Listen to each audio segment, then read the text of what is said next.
దేవుడిచ్చిన మహాకృపను బట్టి బుధవారం దినమున మరి బుధవారం శుక్రవారం ఆదివారానికి సిద్ధపాటు దినముగా దేవుడు మనకి ఇచ్చి వారిమంతా కాచి కాపాడి రక్షించి ఆయన ఆత్మ ద్వారా అభిషేకించి ఆయన ఇచ్చిన వాక్యాన్ని మరి నెమరు వేసుకోవడానికి వారమంతా కూడా మనం భద్రపరిచిన దేవునికి మహిమ కలుగును గాక. ఈ వారము కూడా దేవుడు మనతో మాట్లాడడానికి పాట ద్వారా వాక్యం ద్వారా మాట్లాడడానికి దేవుడు మన మధ్యకి వచ్చున్నారు కాబట్టి దేవుని మహిమ పలుకుదాము, దేవుని ఆరాధిద్దాము ఆత్మతోనూ సత్యముతోనూ.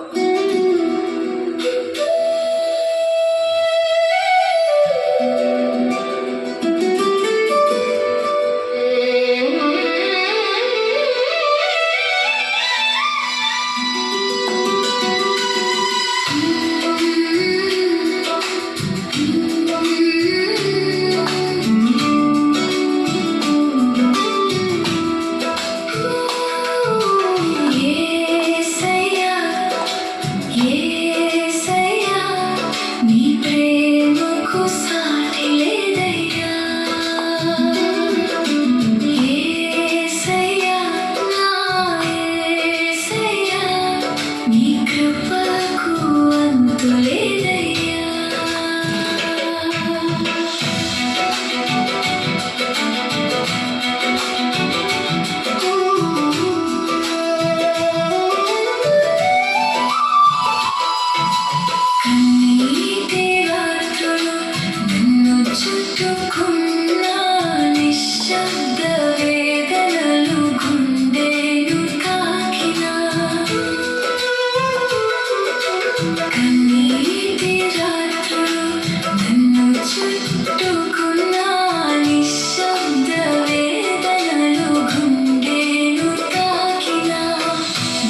మన జీవితాలకు విలువైనదిగా దేవుడు చేసి ప్రతి కన్నీటి నుండి, ప్రతి ఇబ్బందుల నుండి దేవుడు విడిపించి నిశ్శబ్దంగా ఉన్న ఆ వేదన గుండెను తాకిన దేవునికి మహిమ కలుగును గాక. దేవుడిచ్చిన ధైర్యానికి, మరి దేవుడిచ్చిన సేవలోనే ప్రభు మరి ప్రతి పరిస్థితుల నుండి మనల్ని విడిపించి ఆయన బిడ్డలుగా దేవుడు మనల్ని ఆశీర్వదించినందుకు, ఆయన సొత్తుగా మనల్ని చేసి ఉన్నందుకు దేవునికి మహిమ కలుగును గాక.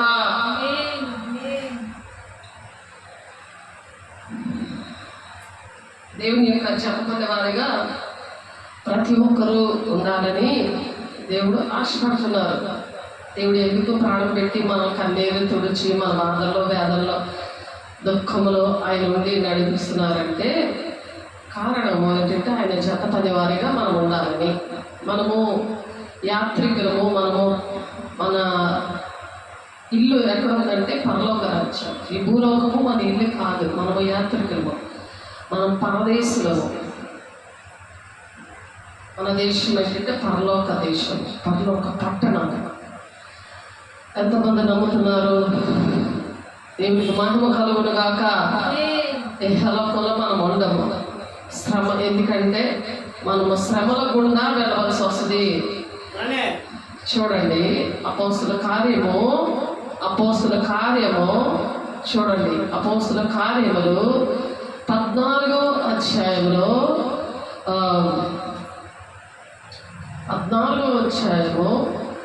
22వ వచనం చూడండి. మీరు ఏ శ్రమల్లో ఉన్నా, ఏ బంధకాల్లో ఉన్నా, ఎటువంటి ఇబ్బందుల్లో ఉన్నా, మిమ్మల్ని ఎదుటివారు అర్థం చేసుకోలేకపోయినా, ఎదుటివారు మిమ్మల్ని ఏడిపిస్తున్నా, దేవుడు చెప్తున్న మాటలు ఏంటంటే ఈ లోకము మరి దుష్టుడితో నిండి ఉన్నది కాబట్టి మనలో దేవుడు ఉంటాడు కాబట్టి ఆ దేవునికి మనం నచ్చుదాం. కానీ దేవుని పిల్లలంటే దుష్టుడున్న మనుషులకి నచ్చరు. అది మీరు గమనించుకోండి. అప్పుడు దేవుడే మనల్ని సంధిస్తాడు, మన గుండెని తాకుతాడు, మన సమస్యలన్నింటినీ విడిపించే దేవుడు. ఆయన మనతో మాట్లాడే దేవుడు, తండ్రిగా ఓదార్చే దేవుడు, ఆయన సొత్తైన ప్రజలుగా ఆయన పిలుచుకున్న దేవుడు పరలోకానికి. ప్రతి వారు అనుకుంటారు దేవుడి పని చేయడానికి పిలుచుకోవాలనుకుంటారు. ప్రతి ఒక్కరు కూడా పరలోకానికి వెళ్ళాలని ఆశపడిన వాళ్ళందరూ కూడా ఎటువంటి శ్రమ వచ్చినా సరే దేవుడు తండ్రి చిత్తాన్ని మనం నెరవేర్చాలి. ప్రతి ఒక్క మనిషి పట్ల ఒక ప్రణాళిక ఉంటుంది. ప్రతి ఒక్కరూ కూడా తండ్రి చిత్తాన్ని నెరవేర్చాలి. ఆ నెరవేర్చడం అనేది దేవుడు సేవకుల ద్వారా మాట్లాడతారు, కళల ద్వారా మాట్లాడతారు, దర్శనం ద్వారా మాట్లాడతారు. ఆయన స్వరం ద్వారా నీతో మాట్లాడినప్పుడు నువ్వు పక్కన పెట్టేసావనుకో, తండ్రి చిత్తాన్ని నెరవేర్చకపోతే నీకు దేవుడు మరి ఏ సంవత్సరం నువ్వు తట్టుకోలేవు, ఏ వేదన వచ్చినా నువ్వు తట్టుకోలేవు. పూర్వని ఏడుస్తావు అంతే కానీ గుండు పగిలేలా ఏడ్చి నీ ఆరోగ్యం పాటు చేసుకుంటానే కానీ ఆ కన్నీరు తుడవడానికి దేవుడు రాడు. సాతాను అయితే గంతులు వేస్తూ ఉంటాడు. హబక్కూకు రాసిన పత్రికలో ఉందన్నమాట. మంచి భాగం నాకు దొరికింది అని చెప్పి గంతులు వేస్తూ ఉంటాడు. అదొకసారి చూసి అపోస్తలుల 14వ అధ్యాయము 22వ వచనంలోకి వద్దాం. ఒకసారి చూడండి. హబక్కూకు రాసిన పత్రికలో వాడు గంతులు వేస్తూ ఉంటాడు. గంతులు ఎందుకు వేస్తుంటే దేవుని బిడ్డగా నువ్వు ఉంటే దేవుడు నీతో మాట్లాడతాడు, నీ కన్నీరు తుడుస్తాడు, నీ గుండెను తాకుతాడు. నిన్ను ఆయన సొత్తైన ప్రజవి, నువ్వు సొత్తైన బిడ్డ, ఆయన సొత్తైన బిడ్డవి అని ఆయన వైపు చూపిస్తాడు. అందుకే నీకు శరీరానుసారమైన దుఃఖము ఉండకూడదు. మనకి ఎప్పుడైనా ఏదైనా కన్నీరు వస్తే ఆత్మానుసారమైన దుఃఖము రక్షణార్థమైన మారు మనసును కలుగు చేస్తుంది. వెంటనే ఆ తప్పు చేయకుండా వాళ్ళు ఏంటంటే సరి చేసుకుంటారు. ఆ శ్రమల గుండా కూడా ఎందుకు తీసుకెళ్తాడంటే అనేక మందిని ఓదార్చడానికి, ఇంకొకరి కన్నీరు మనం తొడవడానికి, మనకి ఒక సమస్య తెచ్చి ఆ సమస్య గుండా మనం తీసుకెళ్ళి మనల్ని వాడుకోవడానికి. దేవునికి మహిమ కలుగును గాక. అనేక మందిని కన్నీరు తొడవడానికి, నేను వాడుకోవడానికి, నీకు అటువంటి సమస్య గుండా నేను తీసుకెళ్తాడు. అప్పుడు నువ్వు మర్చిపోలేవు. ఆ బాధను అర్థం చేసుకొని వాళ్ళని ఓదార్చగలవు, వాళ్ళని నువ్వు నడిపించగలవు. అది దేవుని యొక్క ప్రణాళిక. దేవునికి మహిమ కలుగును గాక. చూడండి, హబక్కూకు రాసిన పత్రికలో మాట మాట ఉంది. హబక్కూకు రాసిన పత్రిక ఒకసారి చూడండి. మీరు ఎప్పుడైతే శరీరానుసారమైన దుఃఖము ఉండదో ఆ దుఃఖం ఏంటంటే మరణానికి దారితీస్తుంది. అలా ధర్మశాస్త్రం లోబడరు. ధర్మశాస్త్రం అంటే దేవుడు కదా, వాక్యమే దేవుడే ఉన్నాడు. మరి ఆ దేవుడికి లోబడకపోతే దెయ్యాన్ని మేము ఎదిరించలేదు. దెయ్యం ఏం చేస్తుందంటే మంచి భాగం నాకు దొరికింది అంటే మంచి ఆహారం నాకు దొరికింది అని అది గొంతులు వేస్తూ ఉంటుంది. దాని వాళ్ళకి ధూపం వేస్తూ ఉంటుందంట. ధూపం ఇలా ధూపం వేసిన చూసారా మీరు? ఇలా ధూపం వేస్తుంటారు. అన్నింటికి వెళ్ళి దుకాణాలకి వెళ్ళి ఇంట్లో నేను ధూపం వేస్తారు. అది అలా వాళ్ళకి ధూపం వేస్తుంది అంటే వ్యాపారం బాగా నాకు జరిగింది అని. హబక్కూకు రాసిన పత్రిక 1వ అధ్యాయంలో ఉంది చూడండి.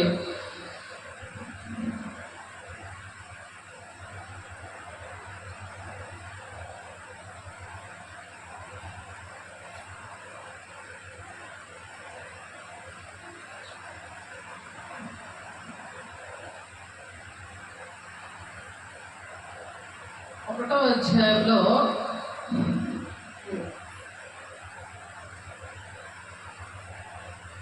14-15 వచనంలో ఉంది. ఏలిక లేని చేపలతోనూ పాకు పురుగులతోనూ నీవు నరులను సమానులుగా చేసేదివి.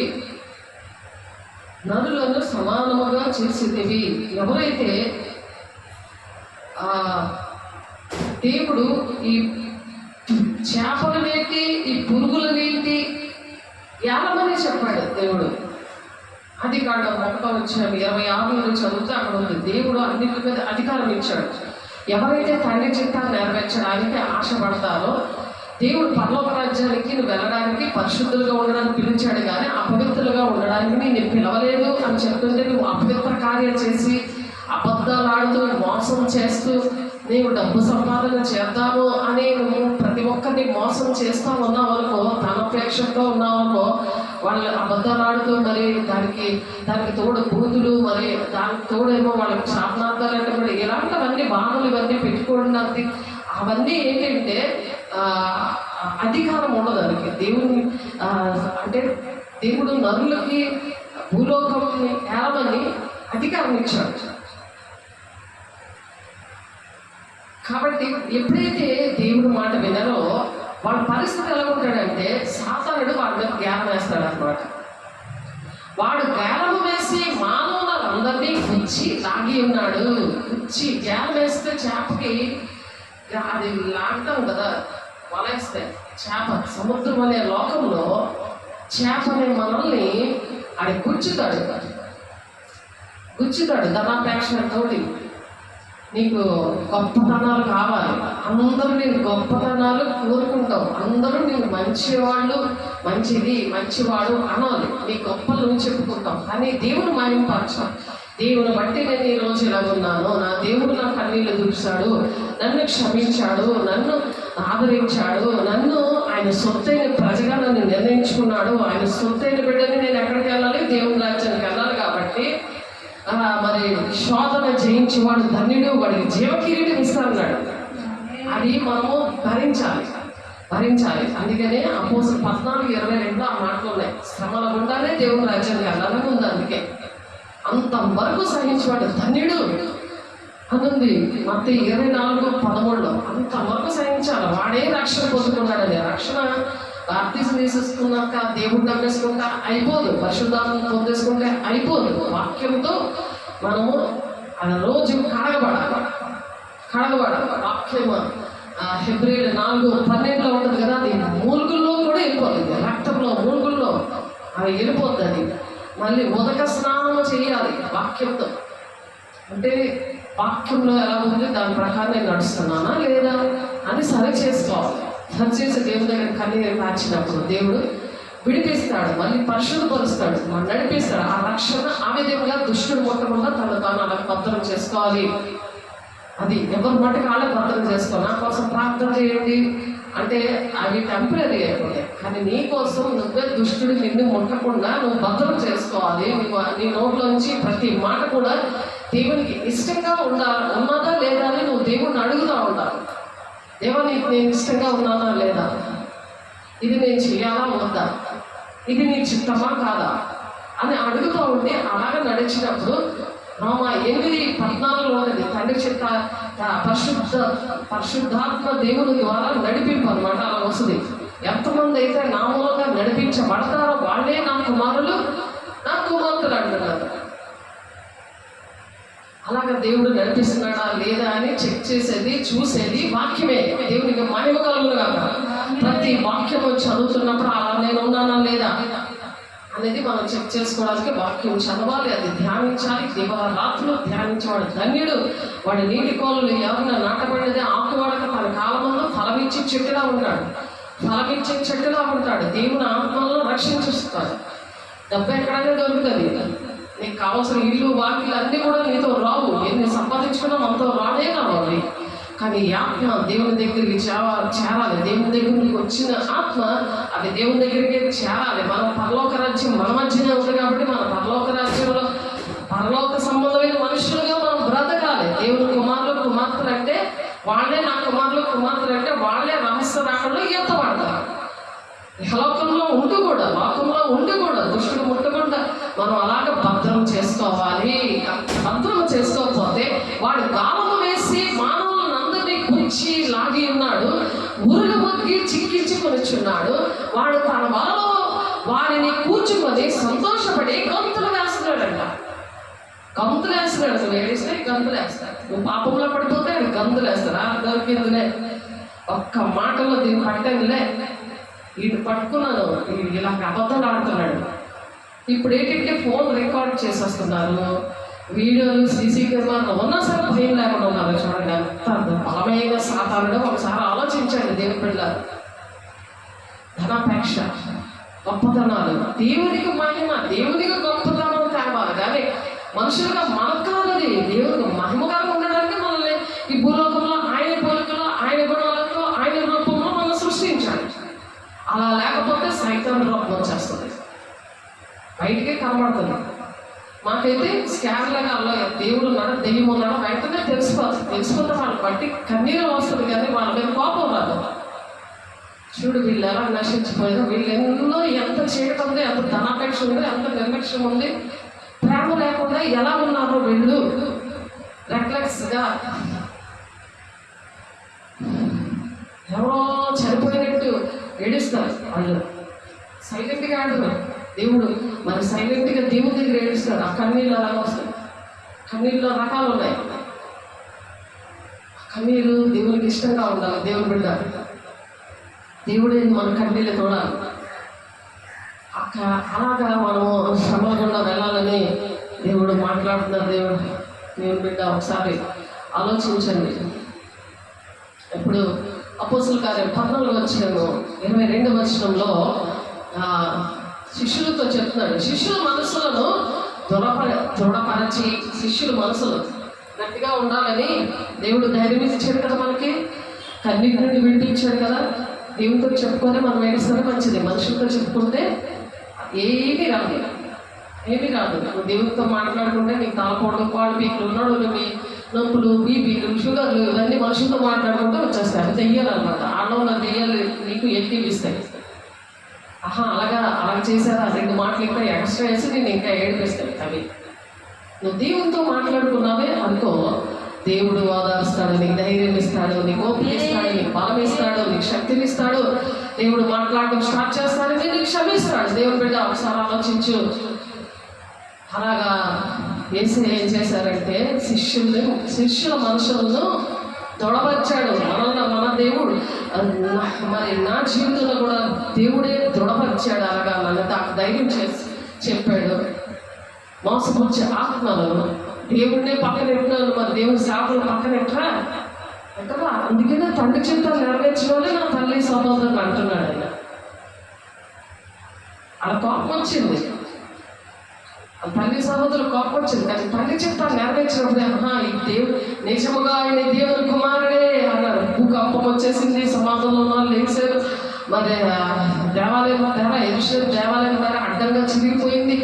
ఇవన్నీ జరిగేసరికి మరి ఆ 3 గంటల టైంలో మధ్యాహ్నం అంతా కూడా చక్కగా చీకటి అయిపోయింది. మిట్ట మధ్యాహ్నం ఏంటంటే చీకటి అయిపోయింది కొద్దిగా. అలాగా చీకటి అయిపోతే చీకటి అయిపోతుంది. మరి అంతా అప్పుడు ఆశ్చర్యం వేస్తుంది కదా. అలాగే మనల్ని బాధిస్తున్నప్పుడు మన కోసం మనం బాధపడకూడదు.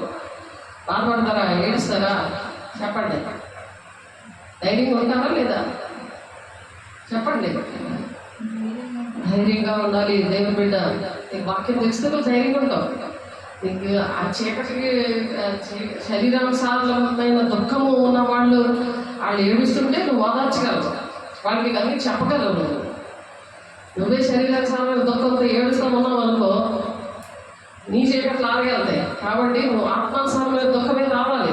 ఆత్మల భారంతోనే అయ్యో వీళ్ళు ఎందుకు ఇలా ప్రవర్తిస్తున్నారు, వీళ్ళు ఎందుకు ఇలాగా ఉంటున్నారు అని నీకు దుఃఖం వేస్తుంది. శిష్యుల మనస్సును దృఢపరిచి విశ్వాసమందు నిలకడగా ఉండవాలని, అనేక శ్రమలను అనుభవించి మనము దేవుని రాజ్యంలో ప్రవేశించవాలని అది హెచ్చరించాడు. హెచ్చరిక దేవుని రాజ్యం వెళ్ళిపోవడం ఈజీ కాదు. హెచ్చరిక. ఎవరు వెళ్తారు? ట్రైన్లోనే ఎక్కించరు టికెట్ లేకపోతే, ఆటోలో ఎక్కించరు డబ్బులు ఇవ్వకపోతే.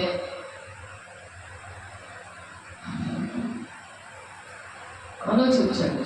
డబ్బులు ఇచ్చిన వాళ్ళు ఒకలా చూస్తారు. చర్చిలో ఏంటి, గుడిలో ఏంటి, ఎక్కడన్నా బాగా డబ్బులు ఇస్తే ఒకలా చూస్తారు. డబ్బులు ఏమి ఇవ్వలేని పేదవాళ్ళు ఒకలా చూస్తారు.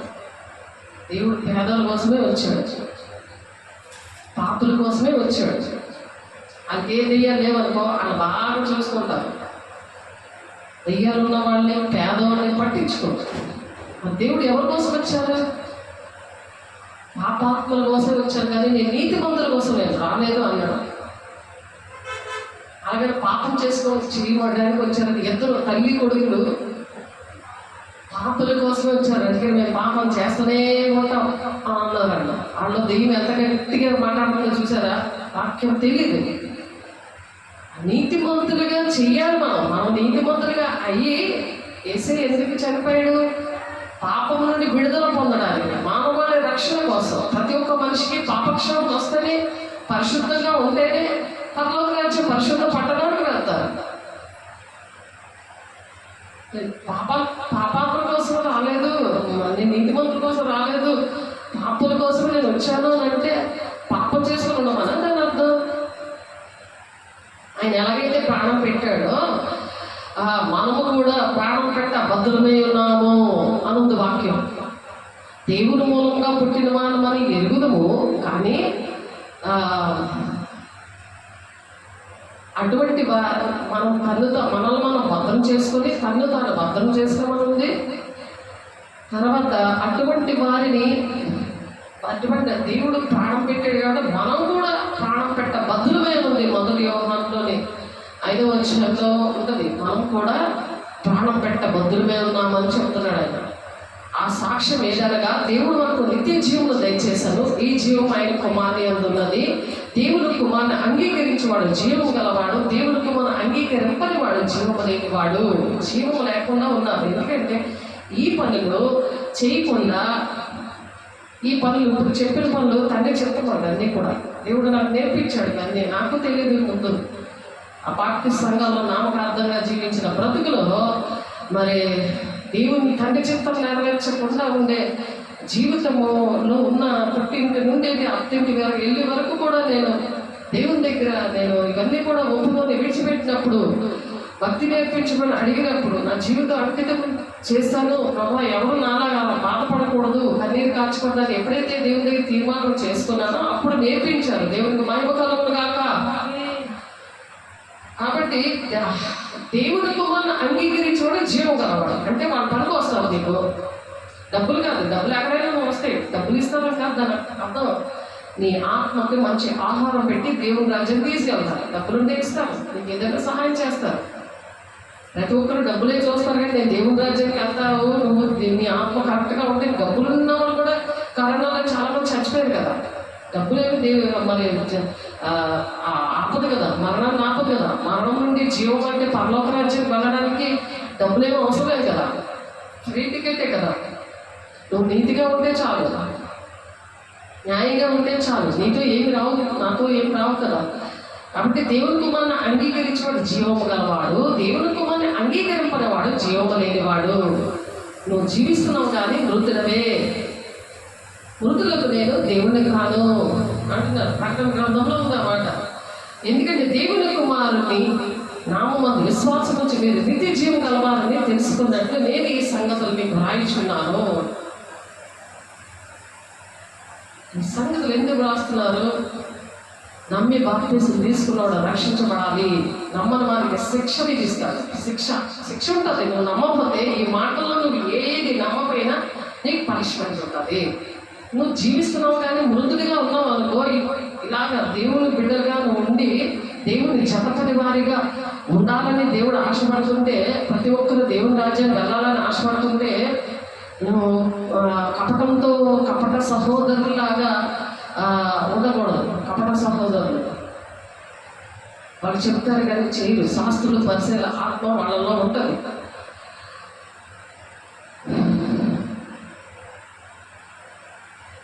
అందుకే దేవుని పిల్లలుగా శిష్యులుగా ఉన్న వాళ్ళ విషయంలో 1 కొరింథీ 1:30 అయితే ఆయన మూలముగా మీరు క్రీస్తు యందు ఉన్నారు.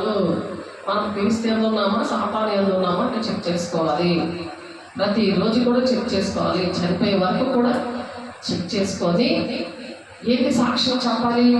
నేను క్రీస్తుతో కూడా సిలువ వేయబడ్డాను. మనం ఎప్పుడైతే దేవుడు ఎందుకు సిలువ వేయబడ్డాడు, దాని డెఫినేషన్ ఏంటి, దాని నిర్వచనం ఏంటి? నేను క్రీస్తుతో కూడా సిలువ వేయబడ్డాను. దేని విషయంలో? పాపము విషయంలో. ఇకను జీవించేవాడను నేను కాదు, క్రీస్తే నా యందు జీవిస్తున్నాడు. ఆ క్రీస్తు నా యందు జీవించాడంటే వాక్యం నీకు గుర్తుండాలి. పరిశుద్ధాత్మ పొందుకుని వాక్యం వింటూ ఉండాలి, వాక్యం చదువుతూ ఉండాలి, వాక్యాన్ని ధ్యానిస్తూ ఉండాలి. అప్పుడు క్రీస్తే నీ యందు జీవిస్తాడు. దేవునికి మహిమ కలుగును గాక. ఇప్పుడు మృతులు దేవుని రాజ్యంలో ప్రవేశించారు. శ్రమల గుండా ప్రవేశించాలంటే ఇది మాత్ర. ఈ సెక్షన్ ప్రకారము దేవుడు ఎందుకంటే డాక్టర్కి మాత్ర కావాలి, లాయర్కి సెక్షన్ కావాలి. ఇక్కడ డాక్టరు, లాయరు, సబ్ ఇన్స్పెక్టరు వీళ్ళందరూ ఉంటారు మాస్టర్లో. కాబట్టి ఎవరికైనా సరే దేవుడు మాటలు చెప్పడానికి దేవుడు ఉన్న మనిషి అందరికీ పనికొస్తాడు అనమాట. అందుకనే క్రీస్తు మనలో ఉన్నప్పుడు క్రీస్తు నా యందు జీవించుచున్నాడు. జీవించాలంటే పనులు చేయాలి. చెప్పడం కాదు, పనులు చేయాలి. క్రీస్తే నా యందు జీవించుచున్నాడు. నేను ఇప్పుడు శరీరమందు జీవించుచున్న జీవితము నన్ను ప్రేమించి నా కొరకు తను తాను అప్పగించుకున్న దేవుని కుమారుని అందరి విశ్వాసం వలన జీవించుచున్నాను. ఎలా మనం విశ్వాసముతో వెళ్ళాలి? విశ్వాసం లేకుండా దేవునికి ఇష్టడై ఉండుట అసాధ్యం అంటున్నాడు. దేవుడు ఎలాగైతే సమర్పించుకున్నాడో నా కొరకు తన్ను తాను అప్పగించుకున్నాడు. నా కొరకు చెప్పండి, ఎవరి కోసం? నా కొరకు తన్ను తాను అప్పగించుకున్నాడు. ఆయన అలా ఎందుకు చనిపోయాడు? అలాగే సిలువ మీద ఎందుకు అలాగా? ఆయన అప్పచెప్పుకుంటున్నావా? నువ్వు అలా జీవితాన్ని దేవునికి అంకితం చేసావా? నీకు చేయకుండా అన్నీ ఎలాగవుతాయి? నీకు శ్రమలు వచ్చినా నువ్వేమో దేవుడు లేడు అనుకుంటావు. మనుషుల దగ్గరికి వెళ్ళిపోయి మనుషులు అడుగుతుంటావు ఐడియాలు అన్నీ కూడా. వాళ్ళు ఇలా చేశారు, వీళ్ళు అలా చేశారు అన్నీ కూడా వాళ్ళని అడుగుతూ ఉంటావు. వాళ్ళని అడుగుకొని వాళ్ళ నుండి నువ్వు వాదాలు పొందుకోవాలి, వాళ్ళ ద్వారా నువ్వు నీ సమస్య తీరాలి అనుకుంటావు. కానీ దేవుడు నీలో ఉన్నప్పుడు నీ మీద దృష్టించుతాడు, ఆలోచన చేస్తాడు, నిన్ను నడవలసిన ఆయన బోధిస్తూ ఉంటాడు. ఆయనకే మనం చెప్పుకోవాలి దేవునికి మహిమ కలుగును గాక. అప్పుడు దేవుడు నీలో జీవిస్తాడు. నువ్వు ఆయన నీలో ఉంటే నువ్వు అది గ్రహించకుండా నువ్వు పక్కలతో మాట్లాడుతుంటే దేవుడు ఉంటాడా? ఒకసారి చెప్పండి, ఉంటాడా? దేవుడు నీ ఒంట్లో ఉన్నాడు. నువ్వు పరిశుద్ధాన్ని పొందుకున్నావు, వాక్యం వింటున్నావు, వాక్యమే దేవుడు అయినాడని తెలుసు నీకు. కానీ ఒక్క వాక్యం కూడా నీకు గుర్తుండదు. ఆ వాక్యం పట్టుకొని అడగవు. దేవుడిని వాగ్దానాలు పట్టుకొని అడగాలి. తండ్రి చిత్తం నా పట్ల ఇలా ఉంది ప్రభా, నన్ను ఏం చేయమంటావు? నాకు ఇలాంటి శోధన వచ్చింది, నన్ను ఏం చేయమంటావు అని అడగాల దేవుని బిడ్డ. దేవునికి మహిమ కలుగును గాక. అలా దేవుడు నాలో జీవిస్తుంది ఎవరు? గలతీయులు 2:20 ఉంది. నేను క్రీస్తుతో కూడా సిలువ వేయబడ్డాను అంటే నువ్వు పాత విషయాలు నువ్వు జ్ఞాపకం చేసుకోకూడదు, పాత పాపములు నువ్వు చేయకూడదు. దేవుడు నమ్ముకొని దేవుని అభిషేకం పొందుకొని దేవుని వాక్యం వింటూ దేవుని సేవకులతో ఉంటూ, ఆ సేవకులు నీ కుటుంబంలో ఉంటూ, నీ సంఘంలో ఉంటూ, నీ దేశంలో ఉన్న ఆ సేవకులు నీకు పరిచయం అయినప్పుడు వాళ్ళతో నువ్వు ఆ వాక్యం వినాలి. ఆ వాక్యం ప్రకారం నువ్వు నడవగలుగుతారు. ఆ సాక్ష్యాలు ఎందుకు దేవుడు సాక్ష్యాలు పాట ద్వారా వాక్యం ద్వారా దేవుడు నీతో మాట్లాడి నేను బలపరుస్తూ ఉంటే అదేదో స్టోరీ లాగా వినడం కాదు, అవి సత్యాలు. అలాగే దేవుడు నిన్ను కూడా అలాగే దేవుడు శ్రమ గుండా తీసుకుని వెళ్తుంటాడు. అలా నువ్వు కూడా అలాగే ఆ శ్రమ గుండా నడవాలని దేవుడు ఏర్పాటు చేసుకుంటాడు. దేవుడు బిడ్డల్ని నువ్వు కూడా దేవుని కుమారులుగా కుమార్తెలుగా ఎంతమంది అయితే నా మూలంగా నడిపించబడతారో దేవుని మూలంగా మనం నడవాలి. మనుషుల మూలంగా నడవకూడదు. దేవుడిని అడిగి చేసుకోవాలి. ఏ పనైనా దేవుడిని అడిగి చేయాలి. ఎందుకంటే ఆయన మనలో ఉన్నాడు. ఆ పాపం అంతా కూడా కడిగేశాడు. చిన్నప్పటి నుండి బాల్యం నుండి చేసిన పాపములు, తల్లిదండ్రుల పాపాలే, పితరుల పాపాలే, అవన్నీ కడిగాడు ఆయన. మనం పాటలు పాడుకున్నాం, వాక్యం చెప్పుకున్నా అంటున్నా. ఆయన కడిగినప్పుడు నువ్వు కడిగిన ముఖ్యంలాగే ఉండాలి. రోజు కూడా కడగబడాలి, వాక్యంతో కడగబడాలి. దేవుని వాక్యంతో పాటలతో దేవుని స్తుతిస్తూ ఆరాధిస్తున్నప్పుడు పాటలు పాడుకోవా? అందరూ చూడాలని వినాలని పాడతావా? నీకోసం దేవుని ఆరాధించావు. ఒంటరిగా ఉన్నప్పుడు దేవుని ఆరాధించు. ఒక ప్లేస్ తీసుకొని అక్కడ రోజు దేవుడు ఆ ప్లేస్ దగ్గర నువ్వు వస్తావని కూడా ఎదురు చూస్తూ ఉంటాడు.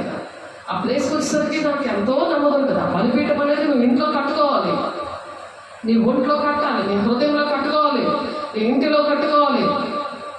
దేవుని కాలం స్థానం ఇచ్చినప్పుడు నీతో మాట్లాడడానికి ఆయన ప్రాణప్రియుడిగా, ఆయన ప్రాణ స్నేహితుడిగా నీతో వస్తాడు. మనుషులతో నువ్వు ఉంటానంటే కుదరదు. మనుషులు చెప్పుకుంటాను అనుకుంటే అవ్వదు. అది నీ పిల్లలే కావచ్చు, నీ భర్తే కావచ్చు, నీ ఉద్యోగమే కావచ్చు, ఏదైనా కావచ్చు, అది కుదరదు. దేవుడు నీతో మాట్లాడతాడు, నీ సమస్యలు విడిపిస్తాడు, నీ బంధకాలను విడిపిస్తాడు, నీకు ఆ సమయం కూడా నీకు కొన్ని నేర్పిస్తాడు. దేవుడి రాజ్యంలోనికి నీతో పాటు కొంతమందిని తీసుకెళ్ళడానికి దేవుడు సహాయం చేస్తాడు. దేవుడికి మహిమ కలుగును గాక. నువ్వు చేస్తావు. దేవా ఆ బిడ్డ ఆ విధంగా తెలియక బాధపడుతుందయ్యా, విడిపించాలి. నువ్వు చేయగలవు. నువ్వు చేయడానికి నీకు ఆ మనసు వస్తుంది. ఎప్పుడైతే నీ శ్రమల గుండా దేవుడు నేను తీసుకెళ్తున్నాడో నీకు ఎటువంటి మనసు వస్తుంది? నీ ఏడుపు నువ్వు ఏడవు, ఇంకా ఆ కోసం ఏడుస్తావు. ఆ మనసే పరిశుద్ధాత్మ దేవుని మనసు. తండ్రి అయిన దేవుని యొక్క తండ్రి, కుమార్, పరిశుద్ధాత్మ దేవుని యొక్క మనసుని దేవుడు మీకు అది అనుగ్రహించిన కాక. నేను క్రీస్తుతో కూడా సిలువేయబడ్డాను. సిలువేయబడ్డం అంటే ఏంటి? చనిపోవడం. అంటే నీ పాత జీవితం అంతా, పాత జీవితంతో ఉన్న ఆ మనిషి చనిపోయి నూతనమైన జీవితం, నూతనమైన ఆత్మ, నూతనమైన మనసుతో, నూతనమైన పేరుతో, పేరు కూడా మార్చుకోవాలి. అందుకే ఇక మీద నువ్వు యాకోబు కాదు, ఇశ్రాయేలు అని చెప్పాడు దేవుడు. హోల్ నైట్ ప్రార్థన రాత్రంతా చేస్తాడు. చిన్ననాటి పాపాలు అతన్ని ఏలుబడి చేస్తాయి. యాకోబుని చిన్ననాటి పాపము, చిక్కడికాయల కోసం అబద్ధం ఆడటము, జ్యేష్ఠత్వము తీసేసుకోవడము, తండ్రి ఆశీర్వాదాలు ఇస్సాకు నేను ఆశీర్వదిస్తానని చెప్తే తల్లి మాట వినుకొని వెళ్ళి ఆశీర్వాదాలు పొందేసుకోవడానికి తండ్రి దగ్గర నుండి, ఇస్సాకు నుండి మరి ఆ ఆశీర్వాదాలు పొందేసుకోవడానికి ఆ గొర్రె పంచు ఆ జూలుగా ఉన్నదంతా ఆ బొచ్చంతలాగా అతను ఇలాగ అది పెట్టేసుకొని నేనే ఏషావుని అని అబద్ధం ఆడేస్తాడు. ఆ రెండు పాపాలు మాత్రం వెంటాడతాయి. మరణం ఏలుబడి చేయడానికి ఏషావు వచ్చేస్తూ ఉన్నాడు. అప్పుడు దేవుడు గుర్తొచ్చాడు. అలాగా దేవుడు పాపం అనేది అది మేము వెంట వచ్చును అని ఉంది వాక్యం. ఇతరులు క్షమిస్తే నీకు క్షమాపణ వస్తుంది. ఎవరైతే నువ్వు బాధ పెట్టావో వాళ్ళని క్షమాపణ నువ్వు అడిగితే నీకు క్షమాపణ వస్తుంది, నీకు విడుదల వస్తుంది. దేవునికి మహిమ కలుగును గాక. నువ్వు క్షమించమని అడగాలి. నువ్వు తప్పు చేసినప్పుడు ఎదుటి వాళ్ళని క్షమించమని అడగాలి. అప్పుడు నీ పాపాలు పడతాయి అని ఉంది వాక్యంలో.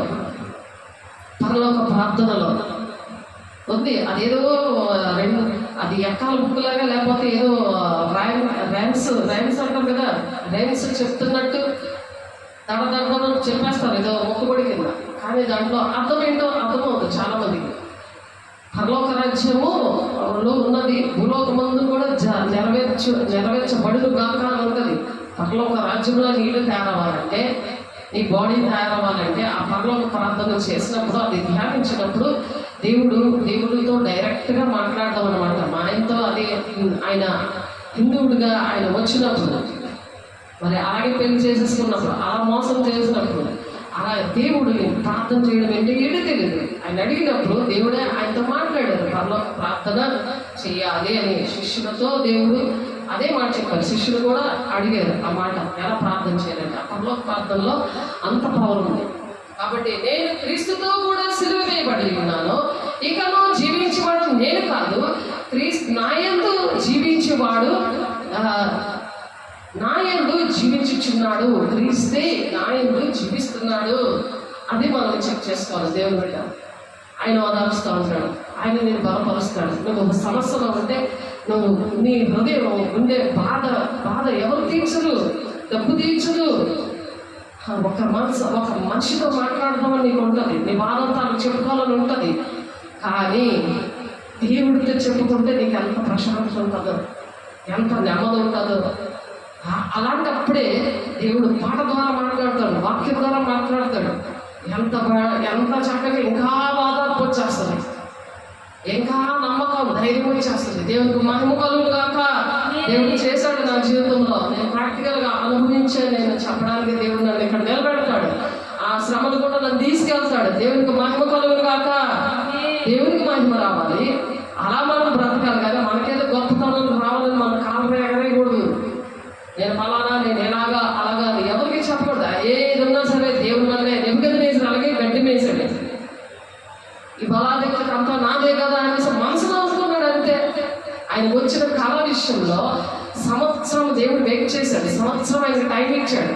నీకు ఎంత టైం ఉందో ఆలోచించుకో దేవుని బిడ్డ. దేవుడు కూడా నీకు ఇలాంటివన్నీ జరుగుతాయని ముందే చూపించారు. కుటుంబంలో చూపిస్తారు, పర్సనల్గా చూపిస్తారు, సంఘంలో చూపిస్తారు. అలాంటి సంఘాలకు మీరు వెళ్ళాలి. దేవుడితో మాట్లాడే అనుభవం లేని సంఘాలకు వెళ్తే ముక్కుపోని వచ్చాడే. నీకు మరి అన్నిటికీ తేడా ఏముంది? అన్ని ఏం తిందమా, ఏం త్రాగుమా, ఏం భోజనం సిద్ధిస్తాను, మొదటి నీతిని రాజ్యాన్ని వెతకండి అన్నాడు. నువ్వు వెతికితే నీకు అన్నీ అర్థం అవుతాయి, వెతకపోతే నీకు ఏమీ అర్థం అవుతుంది. ఏం అర్థం? నువ్వు పాలు తాగవలసిన వాడే కానీ నీకు బలమైన ఆహారం తగదు అంటారు. పాలు తాగిన పిల్లలకి ఎవరైనా బలమైన ఆహారం, చికెన్ బిర్యానీ, చక్కగా ఫ్రూట్స్ ఇవన్నీ పెడితే తింటారేంటి? తినరు కదా. అలాగే వాక్యం కూడా తినలేరు. అందుకని నేను క్రీస్తుతో కూడా సిలువ వేయబడ్డాను. మళ్ళీ పాపములు, చిన్ననాటి పాపం ఏవి కూడా ఇంకా ముందు ఉన్న అలవాట్లు కానీ ముందు ఉన్న అబద్ధాలు, బూతులాడడం, మోసం చేయడం, ధనాపేక్ష ఏమీ ఉండకూడదు. దాన్ని సిలువ వేయడం అని అంటారు. ఇక నువ్వు జీవించేవాడు నేను కాదు, ఇంకా నేను జీవిస్తుంది నేను కాదు, నేను చచ్చిపోయాను అంతే. క్రీస్తే ఆయన జీవిస్తున్నాడు అంటే దేవుని యొక్క పోలికలు దేవుడికి ఇచ్చాడు. కానీ దేవుడి గుణాలు లేకుండా ఎంతకాలం దేవుడిని మోసం చేస్తాం, ప్రజలు మోసం చేస్తాం. దేశం కోసం ప్రార్థన చేయాలి, కుటుంబాల కోసం చేయాలి, గ్రామాల కోసం చేయాలి, ఇంటి పొరుగుల కోసం చేయాలి. దేవుడు ఇచ్చిన పని అది. ప్రతి ఒక్కరికి అలా చేయాలి. సర్వలోకానికి వెళ్ళి సర్వ సృష్టికి సువార్త ప్రకటించండి అని అందుకే చెప్పారు. నా మూలంగా బాప్తిసాలు ఇవ్వండి, నేను ఏ సంగతులు చెప్పాను అవి బోధించండి అన్నారు. ఈ 3 పనులు హోంవర్క్ ఇచ్చాడు. ఆ హోంవర్క్ చేసిన వాళ్ళే దేవుని రాజ్యానికి వెళ్తారు. దేవునికి మహిమ కలుగును గాక.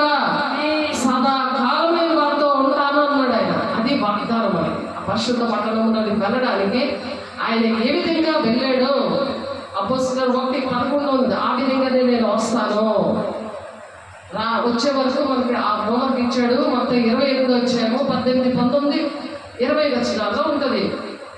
కాబట్టి దేవుడు మనలో జీవించాలి. పాపం వల్ల కలుగు భ్రమ చేత మీలో ఎవడనో కఠిన పరచబడకుండానట్లు నేడు అనబడు సమయం ఉండగానే ప్రతి దినము ఒకరికొకడు బుద్ధి చెప్పుకోండి అని చెప్తారు. బుద్ధి చెప్పుకోవడానికి మాట్లాడుకోవాలి. మనం మాట్లాడేవనుకోండి, అలా ఊదొచ్చినప్పుడు ఎలా చేయాలి? హెబ్రీయులకు రాసిన పత్రిక 3వ అధ్యాయం 14వ వచనంలో వాళ్ళకి బుద్ధి చెప్పాలి. పాపం వల్ల కలుగు భ్రమ చేత, పాపం వల్ల ఒక భ్రమపరిచే ఆత్మ ఏలుబడి చేస్తుంది. అది 1 యోహాను 4వ అధ్యాయంలో ఉంది. వాళ్ళు మన మాట వినరు, భ్రమపరిచే ఆత్మ ఉన్నవాళ్ళు మన మాట వినరు. కానీ మనం చెప్పాలి. హెస్కేల్ 2వ అధ్యాయంలో ఉంటుంది. వాళ్ళు వినకపోయినా చెప్పమంటాడు దేవుడు హెస్కేల్తో. అందుకని హెస్కేల్తో చెప్పిన దేవుడు మనతో కూడా చెప్తున్నాడు. అందుకే బైబిల్ అన్ని చదువుకొని వెళ్ళిపోవడం కాదు, మొక్కుబడిలాగా ఏం చేస్తాడంటే బైబిల్ అర్థమైపోయినా చదువుతూ ఉండండి. మొత్తం ఆదికాండం నుండి ప్రకటన గ్రంథం వరకు చదువుతూ ఉండండి. అలా దేవుడు కనికరించి అలా కృప చూపించి దేవుడు ఏదో వాక్యం ద్వారా మాట్లాడతారు. అర్థం కాలేదు కదా పక్కన పెట్టికండి, లేకపోతే ముక్కుబడికి వెళ్ళి దండం పెట్టేసి బైబిల్ చదివారు కదా అక్కడ పక్కన పెట్టేసి పడుకోకండి. దేవుని మాటలు చాలా బలమైనవి. ఆశ్చర్యకరమైన సంగతులు చూసినట్టు నా కళ్ళు తెలుగు ప్రభా నేను ప్రార్థన చేసేదాన్ని. నాకు దేవుడు అంటే తెలియదు, చర్చికి వెళ్ళడం రావడం అంతే. నా కుటుంబంలో నాకు నేర్పించలేదు. భక్తి అంటే శుక్రవారం ఉపవాసం ఉండడం, ప్రతి శుక్రవారం ఉపవాసం ఉండడం, గుడ్ ఫ్రైడే 40 రోజులు ఉపవాసం ఉండడం, మరి ఈస్టర్కి ఏమో ఉదయం తెల్లారుజామున 5 గంటలకు వెళ్ళి సమాధులు వైట్ డ్రెస్ వేసేసుకొని సమాధులకి వెళ్ళి దర్శించడము. క్రిస్మస్కి ఏమో ధూమ్ధామ్గా పప్పులు ఉండేసి కేరళ పప్పులు ఉండేసి మరి ఇంట్లో చికెన్ బిర్యానీ కొబ్బరి మంది తినేసి ఊరంతా పనిచేసి ఇది క్రిస్మస్ మొత్తం డెకరేషన్ అంతా కూడా. గుడ్ ఫ్రైడే అంటే ఉపవాసం ఉండడం, చర్చికి వెళ్ళడం రావడం, మరి అంతే. అంతేగాని దేవుణ్ణి ఎరుగుటయే నిత్య జీవం అన్నాడు. అప్పుడు నేను మరణంలో అంటే వాళ్ళు జీవం లేదు అన్నాడు కదా, నువ్వు జీవిస్తున్నావు కానీ మృతుడవే ఆ స్థితిలో నేను ఉన్నాను. నేను అలా పెరిగాను నేను అదే భక్తి అనుకున్నాను. అందుకనే నేనే నాకు భక్తి నేర్పించి ప్రభా నేను చేతులెత్తి దేవుని అడిగాను. నాలా ఎవరు మోసపోకూడదు ప్రభా, నాకులాగా ఎవరు కూడా కన్నీరు కాచకూడదు. మోసపుచ్చే ఆత్మతో అభిషేకం లేకుండా, పాస్టర్స్ అభిషేకం లేకుండా, పిలుపు లేకుండా మరి చేస్తున్నారు సేవ. అది మీరు గమనించుకోవాలి. ఏ ఆత్మ బయలుదేరుతుందో మంచి దినాల్లో ఏ ఆత్మ బయలుదేరుతుందో అది మీరు పరీక్షించుకోండి అని ఉంది. 1 యోహాను 4వ అధ్యాయంలో పరీక్షించుకోవాలి. మనము ప్రతిదీ ఏ ఆత్మ బయలుదేరిందో అనేది మనం పరీక్షించుకోవాలి. దేవుని బిడ్డ చూడండి, అంత్య దినాల్లో మనం ఉన్నాం.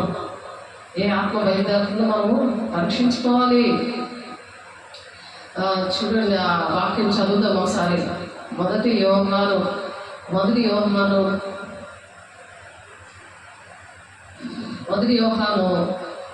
పత్రిక 4వ అధ్యాయము 1వ వచనం చదువుతున్నాను. చూడండి, బాగా గుర్తుపెట్టుకోండి, జీవితాంతం గుర్తుపెట్టుకోండి. ప్రియులారా, అనేకులైన అబద్ధ ప్రవక్తలు లోకములోనికి బయలు వెళ్ళి ఉన్నారు కనుక ప్రతి ఆత్మలో నమ్మక. ఆయా ఆత్మలు దేవుని సంబంధమైనవో కావో పరీక్షించుకోండి. మీ వాక్యం తెలిసే కదా పరీక్షించుకుంటారు. వాళ్ళు ఏం చెప్తే అదే బాధైపోతున్నారు కానీ దేవుడితో కనెక్ట్ అవ్వట్లేదు కదా. సేవకుడు ఏం చేయాలంటే దేవుడికే కనెక్ట్ చేయాలి. నేను దేవుడికే కనెక్ట్ చేస్తాను, అంత దేవుడే మాట్లాడుతాను. అర్థమవుతుందా? యేసుక్రీస్తు శరీరధారి వచ్చినని ఏ ఆత్మ ఒప్పుకున్నా అది దేవుని సంబంధమైనది. ఏ ఆత్మ యేసుని ఒప్పుకొనదో అది దేవుని సంబంధమైనది కాదు. దీనిని బట్టి దేవుని ఆత్మను మీరు ఎరుగుదురు. క్రీస్తు విరోధి ఆత్మ వచ్చినని మీరు విన్న సంగతి ఇదే. ఇదివరకే అది లోకములో ఉన్నది. ఇదివరకే స్టార్టింగ్లోనే ఉన్నది. అక్కడ బాబేలు గోపురం కట్టారు చూడండి, అప్పటి నుండి వచ్చింది స్టార్టింగ్. అక్కడ చిన్నపిల్లలారా, మీరు దేవుని సంబంధులు, మీలో ఉన్నవాడు లోకములో ఉన్నవాడి కంటే గొప్పవాడు. ఆయన పక్కన పెట్టేసి మనం మనుషులతో మాట్లాడడం ఎంత తప్ప కదా. మీలో ఉన్నవాడు ఆయనతో మాట్లాడకుండా పక్కలతో మాట్లాడితే ఆయనకి దుఃఖపడతాడా లేదా? పరిశుద్ధాత్మను దుఃఖపరచకుడి. ఈ యుగమందైనా రాబో యుగమందైనా మీకు పాపక్షేమం లేదు అంటున్నాడు ఆయన. దుఃఖపరుస్తున్నారా లేదా? టీవీలు పెడతారు, సీరియల్ చూస్తూ ఉంటారు, ఏడుచుకొని ఉంటారు. శరీరాలు సాపైన దుఃఖంతో, వ్యాధుల దుఃఖంతో తిరిగి తిరగకుండా మంచంకిపోతారు. పడుకోండి, ఇంట్లో వాళ్ళు బాధ పెడతా ఉంటారు. చేస్తున్నారా లేదా? అలాగే లోకంలో ఉన్నవాళ్ళు ఎందుకు చెప్తున్నారంటే దేవుని సంబంధులు. చిన్న పిల్లలారా అని అడుగుతున్నారు. దేవుని పిల్లలు ఏమన్నాడు? దేవుడు సంబోధిస్తున్నాడు అక్కడ. చిన్న పిల్లలు లాంటి మనసు ఉంటుంది దానికి. అందుకని వాళ్ళు చిన్నపిల్లలు ఎలా మారం చేస్తారో అలా జ్ఞానం లేకుండా ప్రవర్తిస్తుంటారు. చిన్నపిల్లలారా, మీరు దేవుని సంబంధులు, మీలో ఉన్నవాడు లోకంలో ఉన్నవాడిని కంటే గొప్పవాడు కనుక మీరు వారిని జయించి ఉన్నారు. లోకంలో ఉన్నవాడిని జయించారు. ఆ విషయం మర్చిపోయి సమస్య రాగానే బోరుమని ఏడుస్తూ ఉంటారు. లోకంలో ఉన్నవాడి కంటే గొప్పవాడు మీలో ఉన్నవాడు ఆయనతో మనం చెప్పుకోవాలి. ప్రతి క్షణం ఆయనతో మాట్లాడుకోవాలి. ఏ పని చేస్తున్నా చెప్పుకోవాలి. దేవా, ఇవి నీ చేతులు, ఇవి నీ కాళ్ళు, నేను నీ బిడ్డని, ప్రతి అవయవం నీలో, నువ్వు నాలో ఉన్నావు అంట. అది దుష్టుడు ముట్టడు. నీకు బీపీలు, షుగర్లు, గుండె నొప్పులు ఇలాంటివేం రావు. నీకు తలపోట్లు ఏంటి రావు. ప్రతిదీ కూడా దేవునికి అంకితం ఇవ్వాలి. నీ దేహము దేవునికి ఆలయమే ఉందని మీరు ఎరుగరా అడుగుతున్నాడు. అందుకే పౌలు ఆ దేవునికి ఆలయమే ఉంది, లోకంలో ఉన్న వాడి కంటే గొప్పవాడు కనుక వారిని జయించినారు. వారు లోక సంబంధాలు కనుక లోక సంబంధులైనట్లు మాట్లాడతారు. నువ్వు మాట్లాడుతున్నావే నన్ను వదిలేసి, నీలో నేను ఉన్నాను కదా, నాతో నువ్వు వదిలేసి ఆ లోక సంబంధులు అంటారు. వారు లోక సంబంధులు కనుక లోక సంబంధులు అయినట్లు వాళ్ళు మాట్లాడతారు, నేర్పిస్తారు. లోకము వారి మాట వినను. నువ్వు లోక సంబంధం అంటే నీ మాట వింటారు. నువ్వు లోక సంబంధం కాదు కదా, నీ మాట వినరు అంటారు. మనము దేవుని సంబంధము, దేవుని ఎరిగిన వాడు మన మాట వినను. ఎవరు వింటారు చెప్పండి? ఎవరు వింటారు? దేవుని సంబంధులము కాబట్టి, దేవుని సంబంధాలు కాబట్టి, దేవుని సంబంధాలు మాత్రమే మన మాట వింటారు. దేవునికి మహిమ కలుగు కాక దేవుని సంబంధాలు కానివారు మన మాట వినరు. ఎంత కన్ఫామ్ గా చెప్తున్నారు చూడండి. భ్రమపరిచే ఆత్మతో ఉన్నవాడు. అందుకే పాపం వల్ల కలుగు భ్రమ చేత మీలో ఎవడనో కఠినపరచబడకుంటున్నట్లు. అలా కఠినంగా ఉంటారు, వాళ్ళ గుండెలు కఠినంగా ఉంటారు. కఠినంగా ఉండి ఎదుగులో లేడీస్తో నవ్వుతూ ఉంటారంట. కఠినంగా ఉంటారు. ఉద్యోగాలు ఉంటేనే లంచాలు పట్టుకొని తీసేసుకుంటారు. వాళ్ళు డాక్టర్లు కావచ్చు, బ్యాంకులో ఉన్న వాళ్ళు కావచ్చు, వాళ్ళ పనులు చేయరు. లేకుండా కష్టపడుతూ ఏడిపిస్తూ ఉంటారంట. నేను చూశాను, నేను అనుభవించాను. అందుకు దేవుడి మాటలు చెప్తున్నాను. మనం ఏదైతే అనుభవించామో అది మనం కరెక్ట్గా మనం చెప్పగలం. ఆ బాధ విషయంలో మన బాధ వచ్చి అటువంటి దైవ చిత్తానుసారమైన దుఃఖము మనకు వస్తుంది. ఆ మనిషి నశించిపోతున్నాడని ఆ బాధను వస్తుంది. మనము దేవుని సంబంధము, దేవుని ఎరిగిన వాడు మన మాట వినను. దేవుని సంబంధి కానివాడు మన మాట వినడు. ఇందువల్ల మనం సత్యస్వరూపి అయిన ఆత్మ ఏదో, బ్రహ్మపక్ష ఆత్మ ఏదో తెలుసుకొనిచున్నాము. నీకు బ్రహ్మపక్ష ఆత్మ ఉందా, దేవుని ఆత్మ ఉందా? నువ్వు వినట్లేదు కదా, ఇప్పుడే నీకు తెలిసిపోతుంది. నీలో ఏ ఆత్మ ఉందో తెలిసిపోతుంది. దేవుని మాట వినట్లేదు అనుకో, వాక్యం చదువుతా కదా, వాక్యం అడిగితే చెప్పలేదు. అప్పుడు ఏంటుంటుంది? దేవుడు నమ్ముకున్నాడు లేదు, భ్రమలో బతికేస్తూ ఉంటారు అనమాట. నీ గుండె ఏంటవుద్ది? మాంసం గుండెగా ఉండదు, కఠినమైన గుండెగా ఉంటారు. కఠినమైన గుండె కఠినపరచబడకుంటున్నట్లు నేటనబడే సమం ఉండగానే ప్రతిదినం ఒకరినొకడు బుద్ధి చెప్పుకోవాలి. ఒకరినొకడు ఏం చేయాలి? బుద్ధి చెప్పుకోవాలి. అందుకే వాక్యం చదువు కదా, ఏంటి సంగతి? వాక్యం ఏమైనా గుర్తుందా? నువ్వు ఎవరికైనా ఈరోజు నువ్వు దేవుని మాటలు చెప్పావా? దేవుని బిడ్డల విషయంలో నువ్వేమైనా బాధ్యత వహించావా? డబ్బు సంపాదించుకుని వెళ్ళి వచ్చేస్తున్నావా? ఇంట్లో వంట వండుకొని నువ్వు బతికేస్తున్నావా? వంట వండుకున్న వాళ్ళకి ఎంత ఖాళీ ఉంటుంది ఇంట్లో? టీవీ వేసి సీరియల్ చూసుకుంటున్నావా?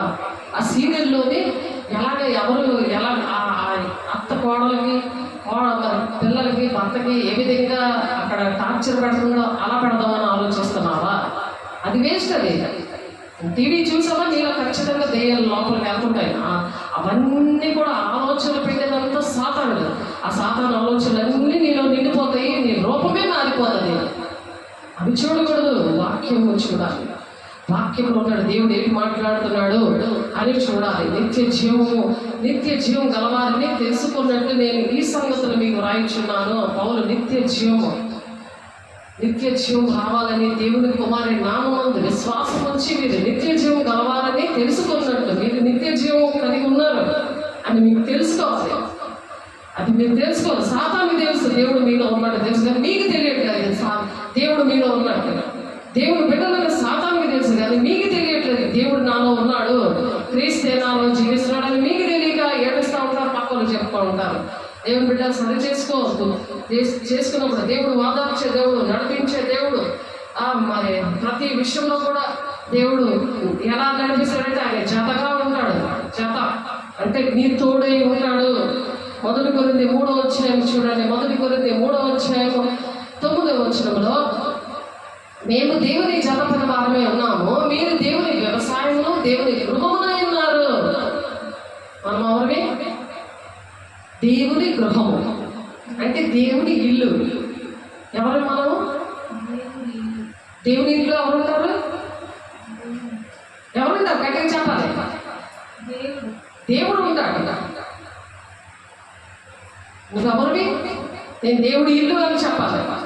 నువ్వెవరివి అంటే నేను దేవుని ఇల్లుని. ఆ ఇంట్లో ఎవరున్నారు? దేవుడున్నాడు. చెప్పగలవా? చెప్పగలవా? ఎప్పుడు చెప్తావా తెలుసా? మేము దేవుని జతపడిన వారమై ఉన్నాము. దేవుని జతపడిగా ఉన్నాము. దేవుడు ఏం చేశాడో ఆయనతో కలిసి నువ్వు ఇవన్నీ నేర్చుకొని చెయ్యాలి. అందుకు భూలోకంలోకి వచ్చాడు ఆయన. 3.5 సంవత్సరాలు ఎందుకు వచ్చాడు? ఆయన నేర్పించడానికి వచ్చాడు ఆయన. నువ్వు ఒక్క పని చేస్తున్నావా? దేవుడి నుంచి భూలోకంలో ఏ పనులు చేశాడో 4 సువార్తల్లో ఉండదు. మొత్తం యోహాను సువార్తలే ఇంకా ఎక్కువ ఉండదు.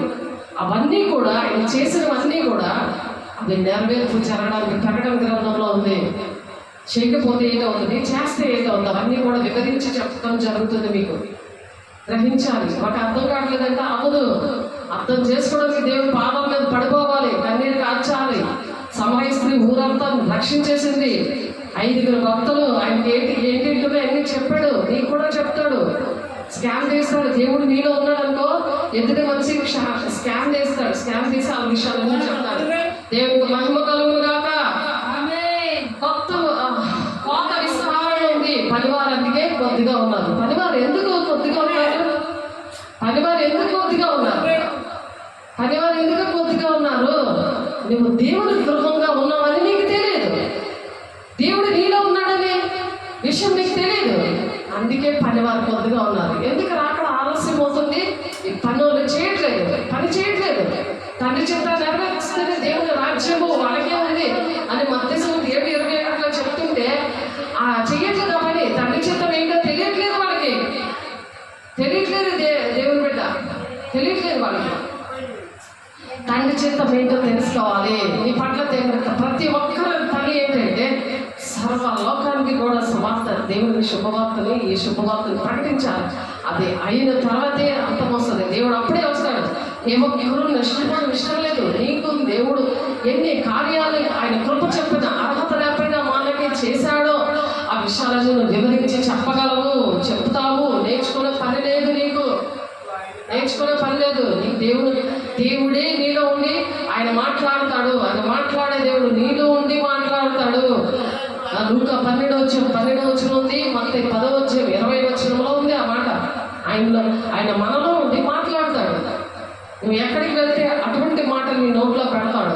ఆయన మాట్లాడను కాక అట్టి విధంగా పనివారు కొద్దిగా ఉన్నారు అంటున్నారు. మత్తయి సువార్త 9:37 అనేక మంది నశించిపోతున్నారు. కానీ మరి నీకు చెప్పలేదా?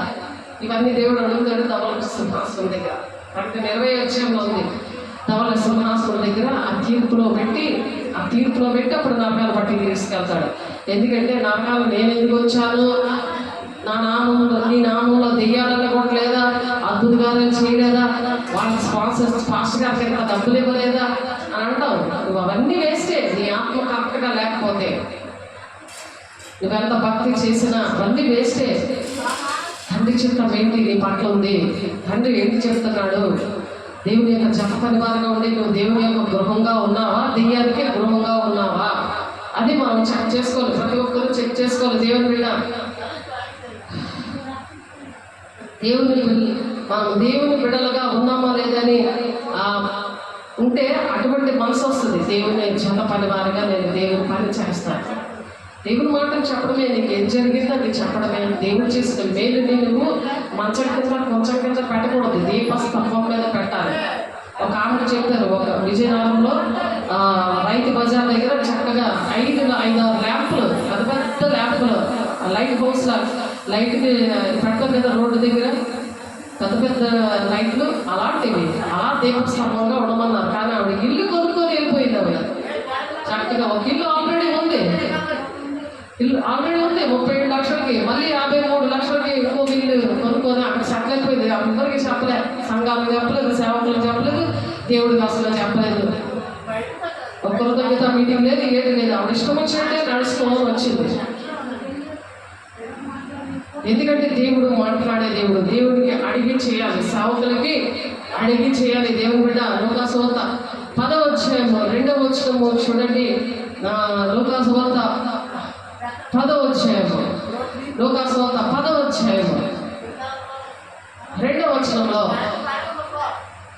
పంపినప్పుడు దేవుడు ఏం చేస్తాడంటే దేవుని జతపడి వరకు మనం వెళ్ళినప్పుడు ఆయన ఏంటంటున్నారంటే, వారితో ఇట్లేదు కోత విస్తారంగా ఉన్నది కానీ పనివారి కొద్దిమంది కాబట్టి కోత యజమాని తన కోతకు పనివారిని పంప వేడుకొనడి. దేవుడు వేడుకోవాలి, నాకు సహకారం కావాలయ్యా. ఆ కోత యజమాని మనం వేడుకోవాలి, పనివారిని పంపండి ప్రభా, కోత విస్తారం ఉంది, పనివారు కొద్దిమందే ఉన్నారు కాబట్టి కోత యజమానుడు ఎవరు? దేవుడిని కోరుకోవాలి. ఎవరా నాకు సహాయం చెయ్యి, నా కుటుంబాన్ని బాగు చేయి, అటువంటి వ్యక్తులుగా నా సంఘాన్ని బాగు చేయి, నా ఇరుగు పొరుగు వారిని నా కోత ఆ యజమానుడు తన కోతకు పనివారికి ఎవరున్నారు, ఈ భూలోకంలో ఎవరున్నారు అటువంటి వారిని నా దగ్గరకు పంపించండి అయ్యా అని దేవుడిని వేడుకోమని చెప్తున్నారు. అలా వేడుకోవడానికి దేవుడు మనకి సహాయం చేయడుగాక. మనం ఏవో శరీరానుసారమైనవన్నీ పెట్టకూడదు. ప్రేయర్ పాయింట్లు తండ్రి చిత్తం నెరవేర్చడానికి మొదట నీతిని రాజ్యాన్ని వెతకమన్నారు కదా, ఇటువంటి ప్రార్థనలు మీరు చేయాలి అని దేవుడు కోరుకుంటున్నారు. కనుక పూర్ణానందంతో ప్రభువునందు అతన్ని చేర్చుకుని అట్టి వారిని కనపరచండి. ఎవరైతే అలా నడుస్తూ ఉన్నారో అటువంటి వారిని కనపరచాలి.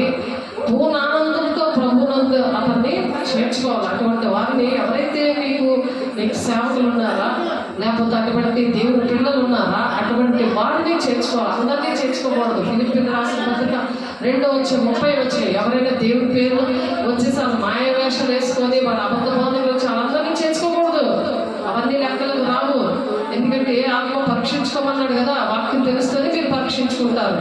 అందు నిమిత్తము నాలో బలముగా కార్యశక్తి కలుగజేయి ఆయన క్రియాశక్తిని బట్టి నేను పోరాడచ్చు ప్రయాసపడుతున్నాను. ఇటువంటి పోరాటం ఉండాలి.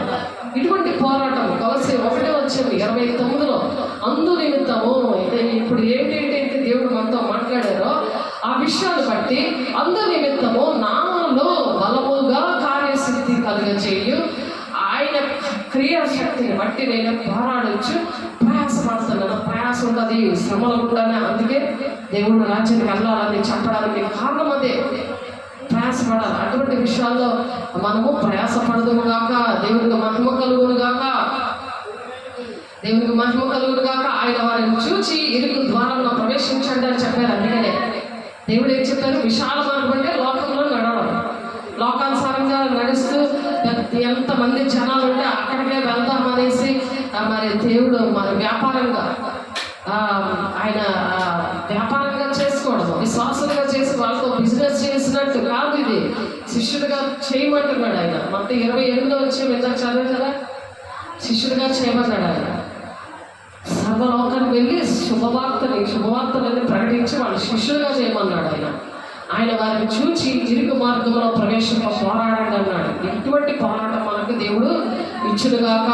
అనేకులు ప్రవేశంలో చూతురు కానీ వారి వల్ల కాదని మీతో చెప్పుచున్నాను. ఎంతమంది అయితే అందులో పరలోక రాజ్యం వెళ్ళిపోవాలని ఆశ ఉంటుంది, కానీ ఆ ఆశ నిరాశ దుఃఖానికి చేడైపోతుంది అనమాట. అంటే దేవుని రాజ్యంలో ప్రవేశం ఉండదు.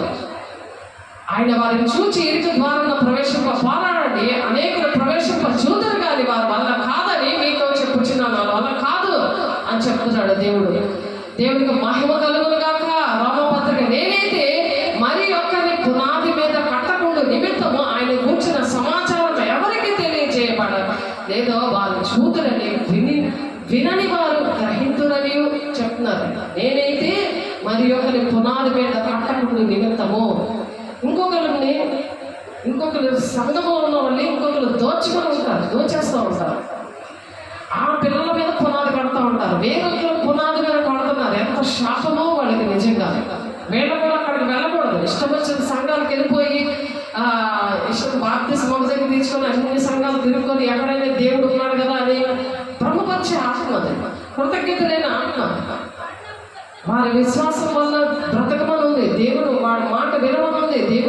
దేవుడు మీకు ఏ సేవకులనైతే అప్పచెప్పారో, ఏ సేవకులైతే మీకు కన్నీరు కాచి మీరు దేవుని పరిచయం చేయడానికి దేవుని యొక్క శరీర అవయవాలుగా ఉన్నారో అన్నీ కూడా మీరు చూసి కూడా వాళ్ళని నిర్లక్ష్య పెట్టకూడదు.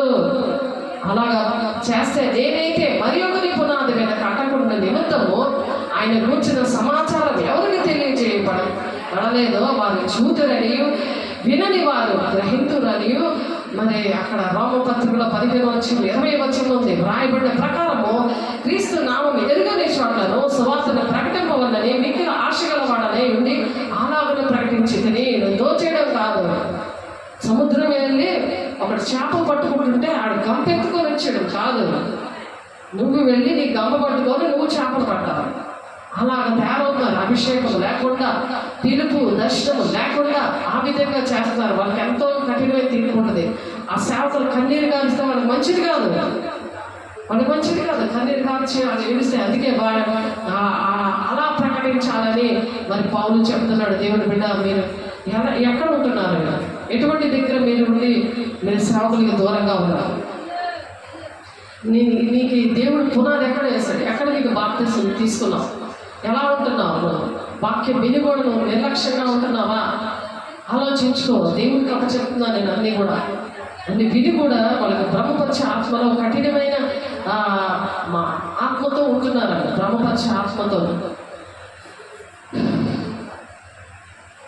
అందుకనే దేవుడు క్రియలు బలంగా మరి చేయడానికి దేవుడు ఇష్టపడుతున్నాడు. అందు నిమిత్తము నాలో బలముగా కార్యశక్తి కలుగజేయి ఆయన క్రియాశక్తిని బట్టి నేను పోరాడొచ్చు ప్రయాసపడుతున్నాను అంటున్నాడు పౌలు గారు.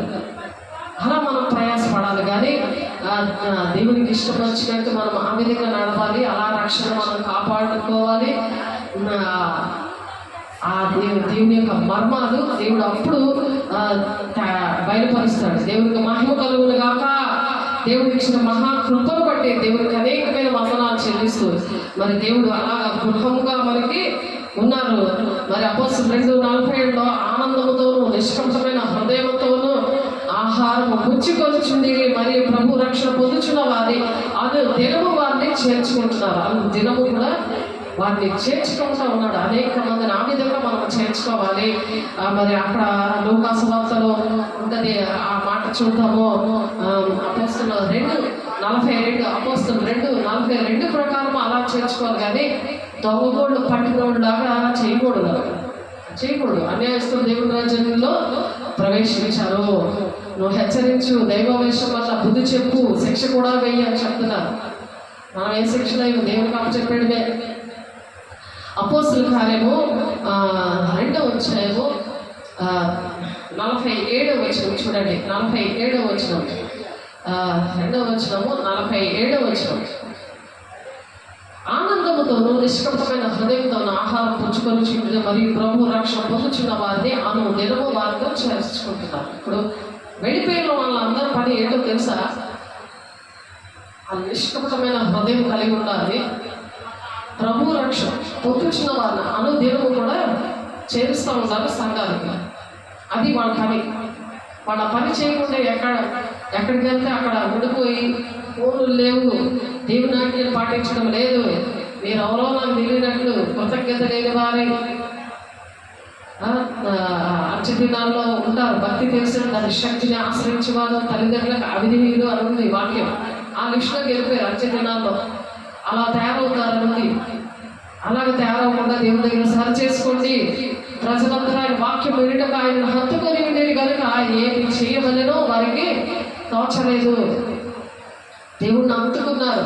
ప్రజలందరూ కూడా ఆయన వాక్యం వినటం ఆయనను హత్తుకున్నారు. అలాగా ఆ వాక్యం విని హత్తుకుని ఉండేవారుగా దేవుని ఉన్నవాళ్ళు. ఆ దేవుడు కదా హత్తుకున్నారు. అలాగే సేవకులలో దేవుడు ఉన్నాడని మీకు ఎన్నో కార్యాలు ఆ దేవుడిలో ఆ సేవకుల్లో ఉండి మీకు చేశారు కదా, అవన్నీ గుర్తు రావాలి గాక. లోక 19:47 వచనంలో ఉన్నాయి. కృతజ్ఞత కలగాలి గాక మీకు. అటువంటి కృతజ్ఞతతో వాళ్ళు ఉండాలి గాక, వాళ్ళ దేవుడి రాజ్యానికి రావాలి గాక. మరి ఎవరిని ముందుగా నిర్ణయించడం వారిని పిలిచాడు. వీళ్ళందరినీ కూడా నిర్ణయించి దేవుడు పిలిచాడు. ఎవరిని పిలిచిన వారిని నీతిమంతులుగా తీర్చాడు. ఎవరిని నీతిమంతులుగా తీర్చిన వారిని మహిమపరిచాడు. మహిమ గ్లోరీ గాస్పెల్ చర్చ్ అంటే మహిమ సువార్త, మహిమతో కూడిన సువార్త. ఇది మహిమ సువార్త లేకుండా ఏంటి జరగదు. కాబట్టి మరియు ఎవరిని ముందుగా నిర్ణయించడో వారిని పిలిచాడు. ఎవరిని పిలిచడో వారిని నీతిమంతులుగా తీర్చాడు. ఎవరిని నీతిమంతులుగా తీర్చాడో వారిని మహిమపరిచాడు. నీతిమంతులుగా లేకుండా నీకు మహిమ ఎలా వస్తుంది? నువ్వు అభిషేకం కావాలంటే ఎలా వస్తుంది? పరిశుద్ధాత్మ పొందుకోవాలి. నేను ఆమె చేతులు వేసి ప్రార్థన చేయండి అంటే ఎలా వస్తుంది? నువ్వు ఆ పిలుపు దర్శనాన్ని అంతా విడిచిపెట్టి ఇష్టానుసారంగా ఇష్టం వచ్చిందని నువ్వు నీ జీవితాన్ని సెటిల్ చేసేసుకున్నావు. సెటిల్ అయ్యేది ఎక్కడ? మన గృహం ఎక్కడ ఉంది చెప్పండి? దేవుని రాజ్యంలో ఉంది. దేవుని దగ్గర ఉంది. మనం పరదేశము, మనం యాత్రికులము. ఎక్కడైనా సెటిల్ అయిపోదాం ఎంత నువ్వే గీత గీసేసుకుని నువ్వే ప్లానింగ్ వేసుకుంటే అది ఎవరు తప్పు? దేవుడు మరొక అవకాశం ఇచ్చాడు. దేవుడి బిడ్డ సరి చేసుకో. దేవునికి ఇష్టంగా విధంగా ఉండాలి. ప్రజలందరూ జరిగిన దాని గురించి దేవుని మహిమపరుచుతున్నారు కనుక సభవారు ప్రజలకు భయపడి వీరిని శిక్షించి విధమేమీ కనుగొనలేక వీరిని గట్టిగా బెదిరించి విడుదల చేయండి అని వదిలేశారు. దేవుడి పని ఈ అపోస్తల బోధలో అపోస్తలుని ఎవరు ఏమి చేయకుండా విడిచిపెట్టేశారు. ఆ దినాన్ని అపోస్తలు 4:21 ఆ విధంగా దేవుడు విడిచిపెట్టారు. దేవుడు బిడ్డ అలాగే అపోస్తలు 4:33 కూడా ఇదిగాక అపోస్తలు బహు బలముగా ప్రభువైన యేసు పునరుత్థానము గురించి సాక్ష్యం ఇచ్చి దైవ కృప అందరి యందు అధికంగా ఉన్నది. నీకు కృప కావాలంటే నువ్వు ఏంటంటే దేవుని మాటల పునరుత్థాన శక్తిని నువ్వు ప్రకటన చేయాలి. దేవుని బిడ్డ ప్రకటన చేస్తున్నావా? పునరుత్థాన శక్తి మహిమ పొందుకుంటామని చెప్పారు కదా. ఎవరైతే దేవుని మాట వింటారో, ఎవరినైతే పిలిచాడో పరిశుద్ధ పట్టణానికి వెళ్ళడానికి, నిన్ను పిలిచినప్పుడు ఆ టికెట్ చిక్కు పారేసావు, నాకానికి వెళ్ళిపోవడానికి నీ ఇష్టం వచ్చాడు పరిగెత్తి తీస్తున్నావు. ఎక్కడ పడితే అక్కడికి, ఎక్కడ టికెట్ కొనుక్కున్నావో అక్కడికే రావాలి. మళ్ళీ ఆ చింపేసిన టికెట్లు నీకు అతికిస్తారు. దేవుడి రాజ్యానికి వెళ్ళడానికి మాతో పాటు తీసుకెళ్తారు. దేవుడు చింపు కాలేసి నేను ఎక్కడుండేనే ఎట్లుండేనే వచ్చేస్తాను, నా ఇష్టం వచ్చి గడుస్తానంటే ఎలాగవుతుంది? ఎలాగవుతుంది? అక్రమం చేయవారు పొండి మీరు ఎవరో నాకు తెలియదు అంటాడు దేవుడు. ఇది ఒక అపోస్తలు బహు బలముగా ప్రభు అయిన యేసు పునరుత్థానం గురించి సాక్ష్యం ఇచ్చారు. మరి దైవ కృప అందరి అందు కూడా అధికంగా ఉంది. కృప ద్వారానే మనం ప్రతి పనులు చేసుకుంటున్నాము. మనకు మెయిన్ వచ్చింది రక్షణ. రక్షణ అనేది ఎలా వచ్చింది? మనలో ఏ అర్హత లేదు, మనలో ఏ గొప్పతనం లేదు. కానీ ఆయన కృప ద్వారా రక్షించబడ్డాము. ఆయన కృప ద్వారానే ఉద్యోగాలు వచ్చాయి, ఆరోగ్యం వచ్చింది. మరి ఎలా బ్రతుకున్నామంటే ఆయన కృప ద్వారానే.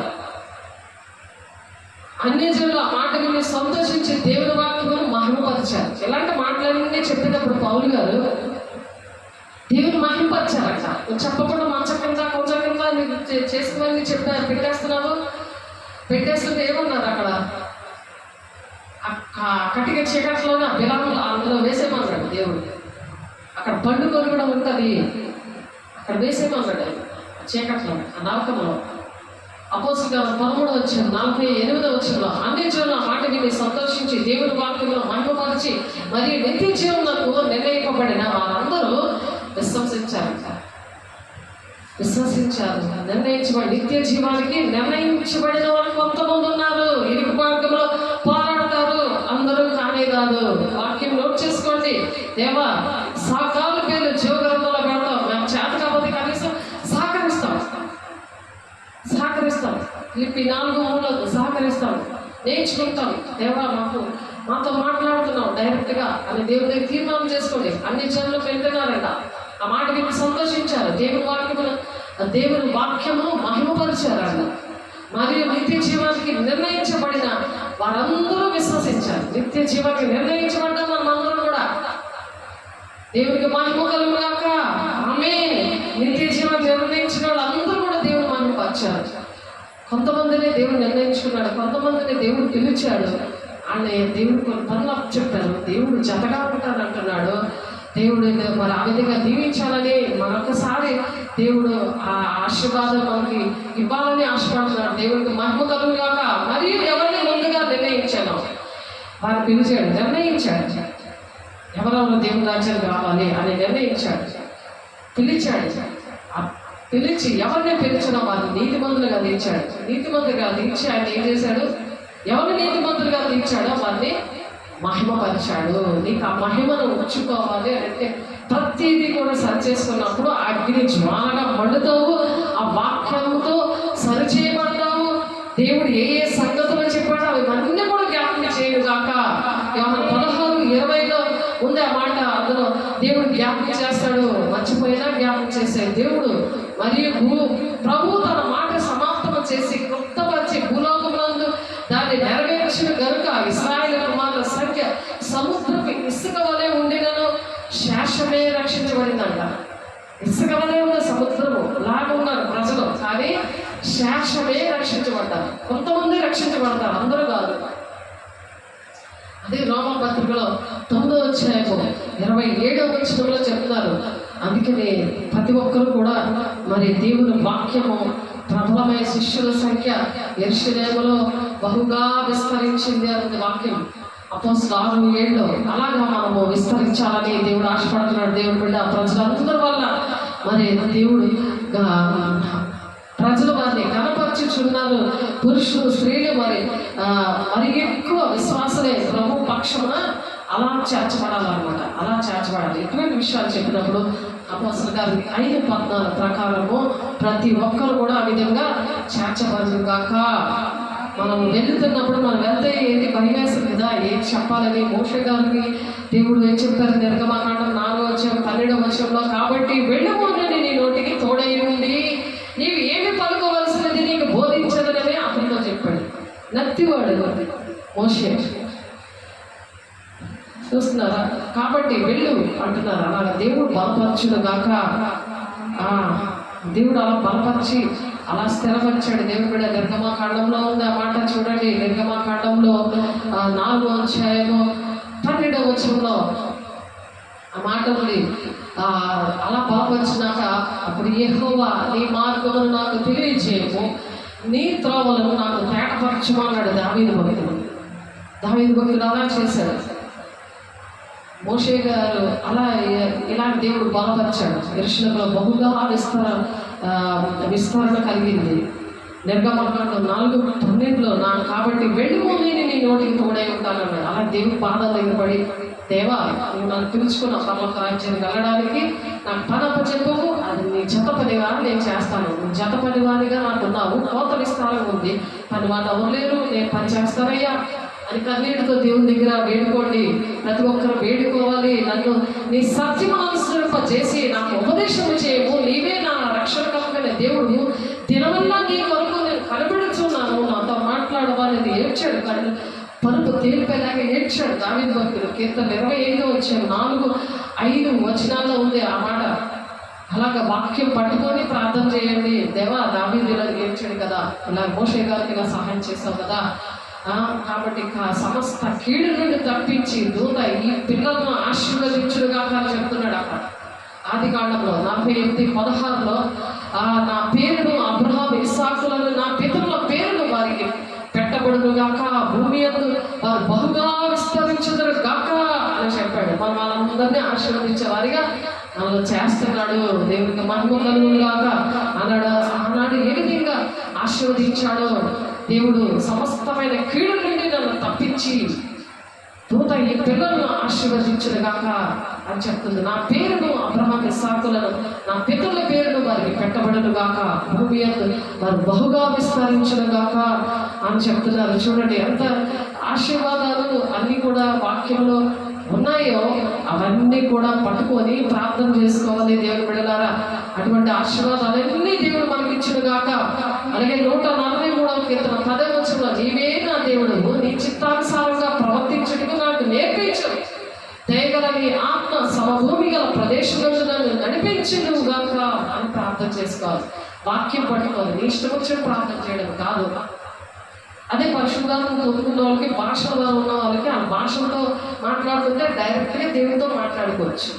విద్య లేని పామరులు, వాళ్ళకి చదవడం రాదు, వాక్యము తెలియదు, ఎక్కడుందో తెలియదు. మరి చదువుతున్న వాళ్ళు కొన్ని పరిశుద్ధాత్మ పొందుకోలేకపోయినా ఆనాడు పరిశుద్ధాత్ముడు వచ్చి వెళ్ళిపోతుండేవాడు. అలాగే మీకు కూడా వచ్చి వెళ్ళిపోతూ ఉంటాడు. ఆ టైంకి వస్తాడు, నేను వాదొస్తాడు, వెళ్ళిపోతాడు. కానీ స్టాండర్డ్గా నీతో ఉండాలంటే పరిశుద్ధాత్మ పొందుకోవాలి. ఆ భాషలతో మాట్లాడుతున్నప్పుడు స్టాండర్డ్గా ఉంటాడు. విద్య లేని పాపలు ఉన్నారని భాషలతో మాట్లాడడం, దానికి అర్థాలు కూడా వాళ్ళకి అర్థమవుతాయి. అన్నీ కూడా అలాగ ప్రార్థన చేసుకోవచ్చు.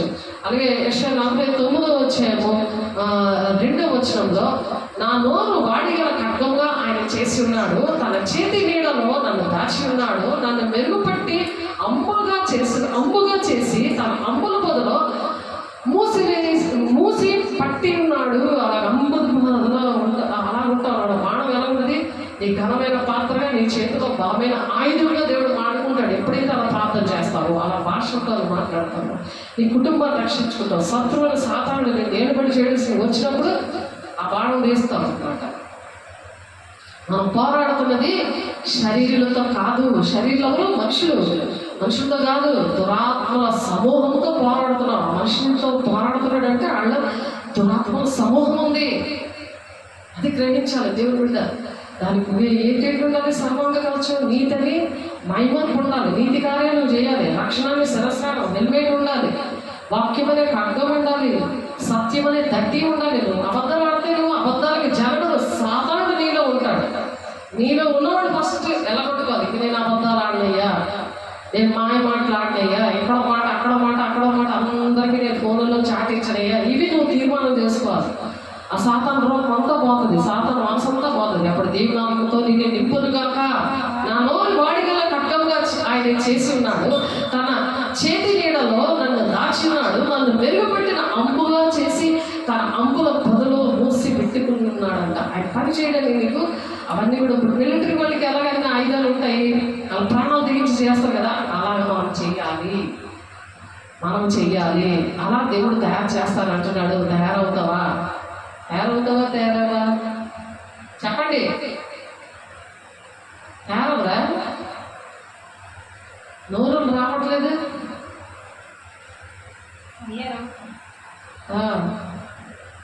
అంత నిర్లక్ష్యం చేస్తారా? ఎంత చాకలు ఖడ్గంలాగా దూసుకొని రాకెట్ ఎలాగా దూసుకొని వెళ్ళిపోతుందో మేఘానికి, అలా చెప్పగలు ఉండాలి. దేవుడికి మహిమ కలుగును గాక. ఆయన ఒక చోట ప్రార్థన చేయించుండను. ప్రార్థన చాలించిన తర్వాత ఆయన శిష్యుల్లో ఒకడు, ప్రభా, యోహాను తన శిష్యులకు నేర్పినట్టుగా మాకు నువ్వు ప్రార్థన నేర్పవా అని అడిగారు అనమాట. ఇందాక మనం చెప్పుకున్నాం కదా పరలోక ప్రార్థన నుంచి. అప్పుడు ఆయన చెప్పాడు పరలోక ప్రార్థన. అందుకు ఆయన మీరు చేయనప్పుడు, తండ్రి నీ నామం పరిశుద్ధపరచబడిన కాక, నీ రాజ్యం వచ్చిన కాక, మాకు కావలసిన అనుదిన ఆహారం దినదినము మాకు దయచేయము. ఆహారం అంటే ఏమనుకుంటారు? అక్షరము చంపను కానీ ఆత్మ జీవింప చేయను అంది. అందుకనే చచ్చినోళ్ళ పడుతున్నారు. అక్షరమే తెలుస్తుంది, అలా చదువుకునేవాడు కాదు. ఆత్మను పొందుకుంటే ఈ ఆహారం ఏంటో తెలుసా? వాక్యము వేసే శరీరము, రక్తము, అది ఆహారం. ప్రార్థన, సహవాసము, రొట్టె విరిచేయడం ఎడతెగక ఉండమన్నాడు. అందుకే ఆయనకి యోహాను 6:53-51 వచనాల్లో ఉన్న గుణాలు వచ్చేస్తాయి.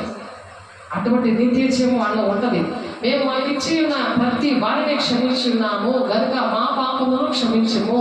అందరినీ క్షమించితే మన పాపం క్షమించబడతారు. మమ్మల్ని శోధనలోనికి తేకము అని పలుకుడని వారితో చెప్పాను. శోధనలో తేవయ్యా మమ్మల్ని శోధన. మరియు ఆయన వారితో ఇట్లా మీలో ఎవరికైనా ఒక స్నేహితుడు ఉండగా అర్ధరాత్రి వేళ ఆ స్నేహితుడి యొద్దకు వెళ్ళి, స్నేహితుడా నాకు 3 రొట్టెలు వదిలిము, నా స్నేహితుడు ప్రయాణం చేయించు మార్గంలో నా యొద్దకు వచ్చి ఉన్నాడు, అతనికి పెట్టిడుకు నా యొద్ద ఏమీ లేదని అతనితో చెప్పిన ఎడల, అతను లోపలనే ఉండి నన్ను తొందర పెట్టవద్దు, తలుపు వేసి ఉన్నది, నా చిన్నపిల్లలు నాతో కూడా పండుకొని ఉన్నారు, నేను లేచి ఇయ్యలేదని చెప్పగా చెప్తాడా అని క్వశ్చన్ మార్క్. చెప్పడు కదా. అతడు తన స్నేహితుడైనందున లేచి ఇయ్యకపోయినను అతడు సిగ్గుమాలి మాటికి అడుగుట వలన నేనైనను లేచి అతనికి కావలసినవన్నీ ఇచ్చును అని మీతో చెప్పుచున్నాను. అలాగ దేవుడి దగ్గర మాటికి అడగాలి. మనకు కావలసినవి పరలోక సంబంధమైన అడగాలి. తండ్రితో పని చేయడానికి సరి చేసుకోవాలి. దేవుని యొక్క అభిషేకం కోసము పని చేయాలి. అందుకని అడుగువలే మీరును అడుగుడి, అటువలే మీరును అడుగుడి మీకు ఇయ్యబడును, వెతకుడి మీకు దొరుకును, తట్టుడి మీకు తీయబడును, అడుగు ప్రతి వానికి ఇయ్యబడును, వెతకువానికి దొరుకును, తట్టువాడికి తీయబడును అని మీతో చెప్తున్నాను. అలా దేవుడిని బ్రతిమాలుకోవాలి. దేవుడు బిడ్డలారా, దేవుడి మాటలు దీవించును గాక. ప్రార్థన చేసుకుందాము. మహిమగల దేవా, అభిషేక్తుగా నీ కృపగల నామంలో, నీ మహిమగల నామంలో దేవుడు అయా నా తండ్రి నాయన మన స్వరూపమందు మన పోలిక చొప్పున నరులను చేసి నా తండ్రి నాయన మీరు మమ్మల్ని చేశారా సమస్తము భూమి మీద నాకు ప్రతిదీ కూడా ఏమని చెప్పారు ప్రభా నా తండ్రి. అయా ఆదికాండం 1:26 ప్రకారం తండ్రి దేవుడైన యెహోవా నేల మట్టితో నరులను నిర్మించాడు, వారి నాసికా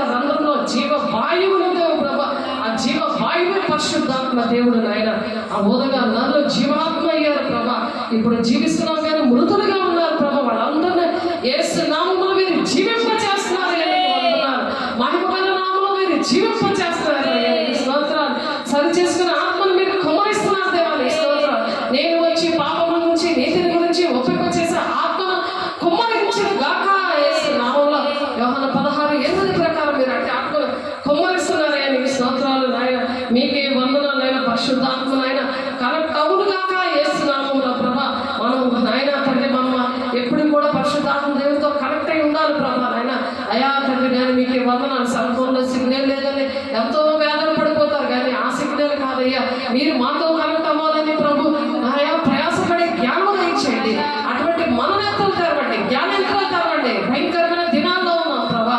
మంచి దినాల సూచనలు ఏది జరుగుతున్నాయో అంతం ఎప్పుడు వస్తుందో తండ్రి నేను వెంటనే రాదంటున్నా ప్రభు. ఇవన్నీ వస్తుంది, ప్రకృతి గర్జిస్తుంది. మన విశాఖలో భూకంపం 4 వచ్చింది ప్రభా.